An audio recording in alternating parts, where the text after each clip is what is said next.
Ya karena ya dunia ini nggak pernah jelas. Makanya nabi saja berdoa apa ya muqallibal qulub tsabbit qalbi ala dinik. Dat yang membolak-balikkan hati. Karena kayak apa kita mencintai Indonesia, mencintai masyarakat Indonesia. Tapi kayak apa kalau kamu sudah datang ke Singapura, rawang Singapura dinamis terus gerutu. Orang Indonesia itu pemalas, tidak kayak orang Singapura, dinamis maju. Tapi kalau urip di Singapura gak gelem. Tapi di Indonesia men gerutu, orang Indonesia tidak kayak orang Singapura. Cara aku nak ngomong ngono gak usah urip ning Indonesia, kono urip ning Budi. Singapura. Islam Indonesia gak mutu kayak dak di Timur Tengah, cobaan semua gini-gini. Enggak ana wong goblok ra iso ngaji cobaan ya dekne ra trimo goblok cobaan. Angel ngadepi wong ku angel. Lah terus kon piye? Sing biasa wae koyo kula jenengan wis biasa. Suwe ngaji-ngaji wae turu-turu, suwe mangan-mangan wis biasa wae. Dinuna dinul aja, agama kita, agamanya orang lugu. Penting hubungannya dengan Allah spesial bahwa kita yakin hidup kita namun bergantung kepada Allah Subhanahu wa taala dan kita selalu nyifati Allah nikmal maula wa ni'man nasir. Selagi Tuhannya Allah pasti kita ditolong. Apapun kondisi Indonesia, Tuhan kita tetap Allah, tetap ditolong. Kita pernah keluar dari penjajahan Belanda, tragedi PKI, ya apa saja problem kita pernah keluar karena Allah Tuhan kita nikmal maula wa ni'man nasir. Sudah, iktimatnya sama Allah, jangan pada yang lain. Yang lainnya itu hanya aturan bernegara saja. Kita butuh presiden, butuh macam-macam, itu aturan bernegara. Tapi kesejahteraan kita tetap Allah ni'mal maula. Karena kalau Allah yang nggak berkenan, Jawa dihilangkan des lewat ekuifaksi selesai. Atau meteor satu jatuh selesai. Makanya Allah selalu mensifati dirinya, saya yang memegang langit bumi, saya yang mengatur langit bumi. Beberapa benda langit nggak jatuh ke bumi karena saya, kata Allah. Inna wa yumsikus samawati wal ardo antazula wala inzalata in amsakahuma min ahadim min ba'di. Kalau sistem alam langit itu hancur, semuanya hancur. Tapi kita enggak, kadang-kadang membayangkan dunia enggak hancur itu kalau kestabilan negara. Negara tak stabil, kalau alam enggak stabil mau apa? Semuanya enggak koruptor, semuanya adil, tapi diguncang gempa tetap selesai.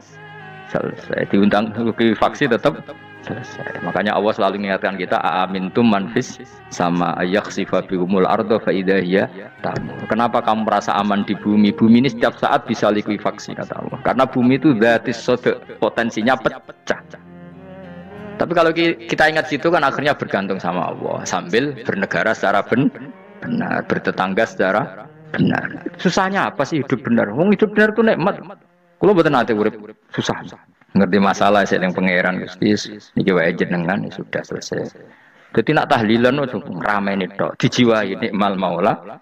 Nikmat itu sebaik-baiknya, nikmat itu sebaik-baiknya. Artinya kita selagi punya Tuhan itu pasti nasib kita ya sebaik-baiknya. Pokoknya sing ora hafal Quran lah, ibu-ibu hafal.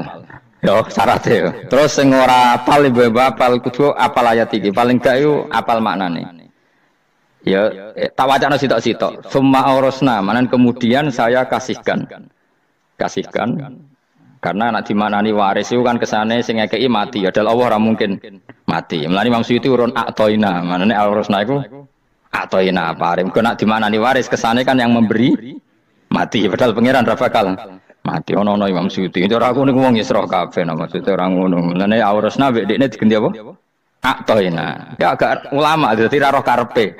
Nak kula roh karepe aurasna iku kan waris. Waris kesane kan mati. Terus dekne urun atoina. Terus Alkitab itu kitab apa saja, Injil ya kitab, ya kan Alkitab. Ya khawatir darah di Injil, ini maksud itu turun Al-Quran. Wis bener tuh, paham ya? Gue tak warai dari wong alim, ya. Wes bener, ya salim berarti. Soleh boyong, cara santri soleh boyong. Soleh. Nah ayat ini menurut saya bukti bahwa kita pasti benar. Ya. Terus kita ini kelompok ahli sunnah nopo wal jamaah itu pasti benar meskipun secara personal kita salah tapi mazhab kita pasti benar ya apa ayat ini kan jelas ayatnya kemudian kitab ini Al-Quran ini tak kasihkan orang-orang yang kami pilih orang dipilih Allah itu kan kelas super ya kan Allah yang milih loh bukan sekedar lembaga negara Allah yang milih itu kan berarti super tapi kemudian orang super itu uniknya Allah bilang faminhum zalimul linafs. Orang yang saya pilih itu kemudian ada yang kelakuannya itu kurang ajar, dolim. Sekarang pertanyaannya, orang yang dolim itu bagian dari yang dipilih apa keluar dari yang dipilih? Keluar bagian apa keluar?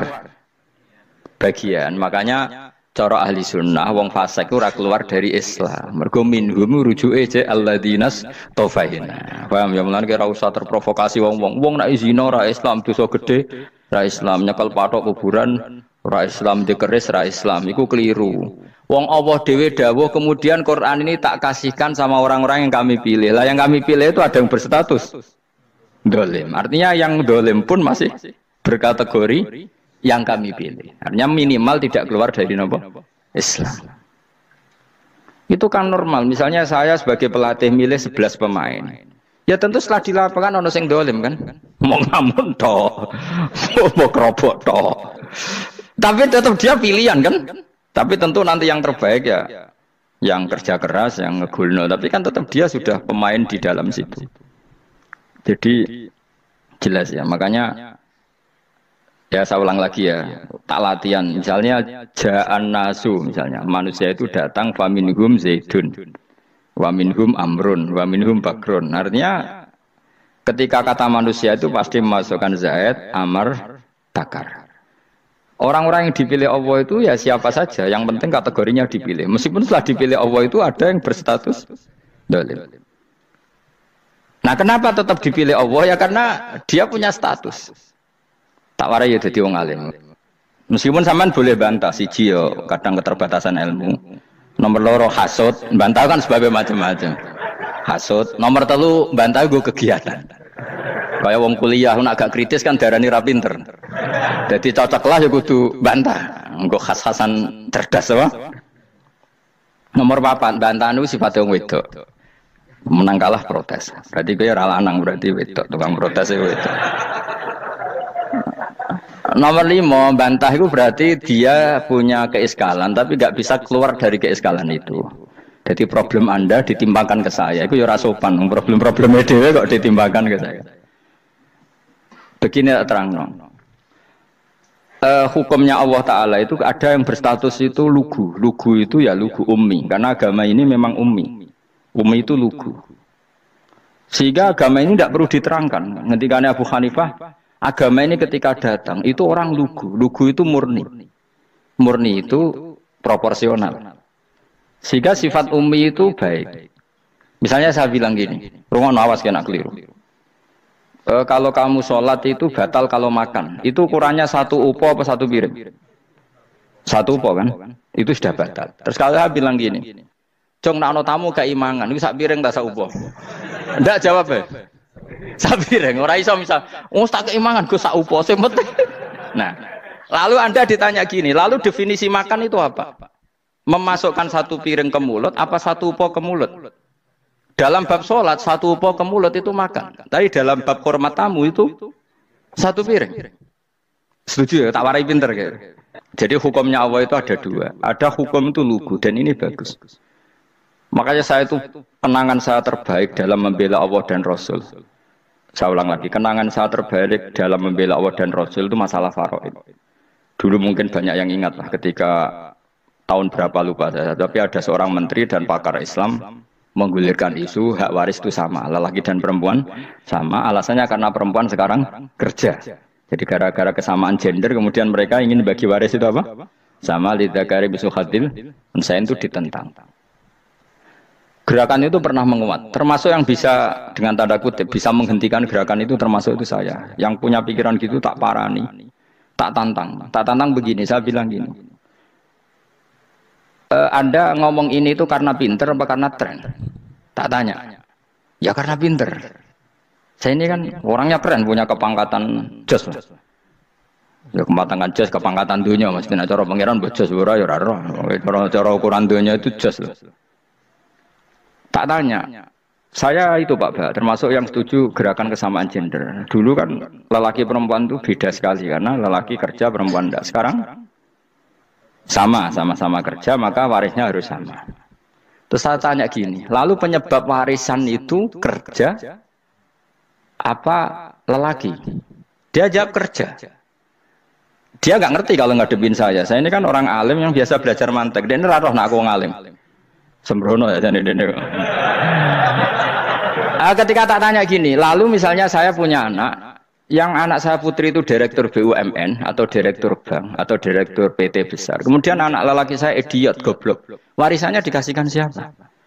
Kalau kerja adalah alasan dapat warisan, berarti anak saya perempuan itu yang dapat warisan dong. Anak saya lelaki kan idiot, nggak kerja. Lalu warisan itu berdasar prestasi apa empati? Kalau berdasar prestasi malah Anda ini aneh. Sudah kerja direktur BUMN hanya karena dia kerja, dia dapat warisan. Karena Anda bilang asbabul irsi adalah kerja. Kalau saya bilang karena empati, saya juga gak fair. Yang kerja juga butuh modal gak saya warisi, tapi yang idiot tak warisi karena warisan berdasar empati. Lalu Anda milih mana? Bingung deh. Sampai dia ikrar, saya belum pernah mendapat perlawanan seperti ini. Karena Anda ngomong sama orang-orang goblok, kata saya. Terus saya bilang, saya ini ngaji Wahab, khatam berkali-kali. Anda mungkin baca kitab Wahab itu hanya terjemah. Maka menurut Islam yang menjadi hak waris itu sebabnya dzukurah wal unasah, kelelakian menjadi dapat 2 bagian, keperempuanan menjadi 1 bagian, dan itu Islam tidak mau urusan dengan prestasi maupun empati, mujarradul dzukurah dan mujarradul unusah. Sehingga dengan seperti ini tuh Islam nggak ribet. Coba kalau kamu pakai ilatul hukmi, pakai cara berpikir logika, malah ruwet karena tadi kalau kesamaan gender itu karena perempuan kerja, lalu misalnya yang lelaki idiot misalnya atau pengangguran, warisan kamu kasihkan siapa? Kalau kerja itu menjadi alasan hukum, kamu kasihkan yang perempuan kan? Aneh enggak? Yang sudah kerja malah kamu kasih warisan yang nganggur? Enggak. Berarti berdasar atau berdasar empati. Kalau kamu dapat warisan idiot dulu dong. Idiot dulu, goblok dulu, kecelakaan dulu, baru dapat warisan karena dapat empati. Yang sudah PNS enggak perlu dapat warisan karena sudah juga ruwet. Oke, seperti ini ruwet. Nah, kata Imam Haromen gurunya Ghazali, agama itu kadang dinuna dinul ajais. Kita ikut yang lugu saja. Allah bilang lelaki dapat 2 bagian dari perempuan, ya lelaki ya yang punya alat kelamin, penis. Perempuan yang punya farji, ya sudah gitu aja, gak usah ruwet-ruwet. Kenapa begitu? Ya sudah seperti itu. Nanti lama-lama gini kalau diterusin. Ada seorang dokter fikih perempuan. Dia menguasai fikih sholat. Ruhin lanang tapi gak menguasai fikih sholat. Rohnya mau pesolatan. Lalu yang jadi imam siapa kalau berdasar prestasi? Perempuan dong, karena dia doktoral fikih sholat. Dia menguasai aneh-anehnya sholat. Goro ibu masa ili sholat dia menguasai. Sementara Ruhin takoi sholat itu apa? Pokoknya ini gugus ngadeg terus lugu. Terus ngadeg malah. Apa? Ada mulang. Nak salam ngalerian. Dia tahunya hanya itu dok. Lalu kalau nuruti imam sholat adalah yang terpandai dalam fikih sholat, tentu yang imami perempuan. Tapi agama ini tidak seperti itu. Pokoknya wong lanang imami wong itu. Jadi makanya kata Imam Haromen dinuna dinul ajais. Sampai Said Muhammad itu sering ngutip beliau gini kan, Allahumma imanan ka imanil ajais, ya Allah. Semoga iman saya menerima konsep engkau itu ka imanil ajais. Imannya wong wedok-wedok sing lugu. Ajis itu perempuan lugu yang sudah sepuh. Jadi misalnya ngukur anak seneng ya anak kono gedang goreng, ngekei duwe, ya lugu saja. Itu bagus. Daripada kamu pakai argumentasi, karena argumentasi ini sebetulnya kelihatan cerdas, tapi ada kebodohan masif. Karena tadi, kalau hak waris kita otak-atik dengan prestasi, maka yang pro empati akan protes. Paham ya? Masa yang sudah kerja dikasih banyak, yang idiot enggak? Tapi kalau berdasar empati juga aneh. Masa dapat warisan harus goblok dulu, harus kecelakaan dulu. Maka Rasulullah pernah ngendikan ketika ditanya, lalu warisan untuk siapa ya Rasulullah? Nabi jawabnya lucu. Fali aula rojulin dzakarin. Jadi Nabi sempat ngendikan kata rojul. Kemudian direvisi dzakarin. Fali aula rojulin dzakarin. Semua ulama ngendikan dzakarin di sini adalah badal. Nabi ngendikan rojulin. Kemudian Nabi ingat kalau rojul itu identik dengan lelaki dewasa. Apa? Kemudian Nabi mengulang lagi dzakarin. Tidak harus dewasa, yang penting lelaki. Jadi meskipun baru lahir, kalau dalam keadaan baru lahir namanya apa? Kan dakarin kan? Belum bisa dikatakan rojul. Paham ya? Nabi ngulang 2 kali. Fali aula rojulin dakar. Ini penting saya utarakan supaya clear. Jadi agama itu gak usah diotak-atik. Ya itu tadi misalnya imam sholat itu lelaki. Ya sudah lelaki. Lelaki itu apa? Yang punya alat kelamin lelaki. Jangan dibalik ini. Yang dikatakan lelaki itu orang kuat. Jika meskipun perempuan kalau kuat, misalnya perempuan anggota poluan. Lelakinya cemen, idiot, maka imamnya perempuan gitu. Karena makna lelaki adalah kuat. Ini keruwetan. Jadi agama itu tidak seperti itu. Nah, sekarang kembali ke pilihan. Yang dikatakan pilihan itu orang hebat. Apa yang dipilih?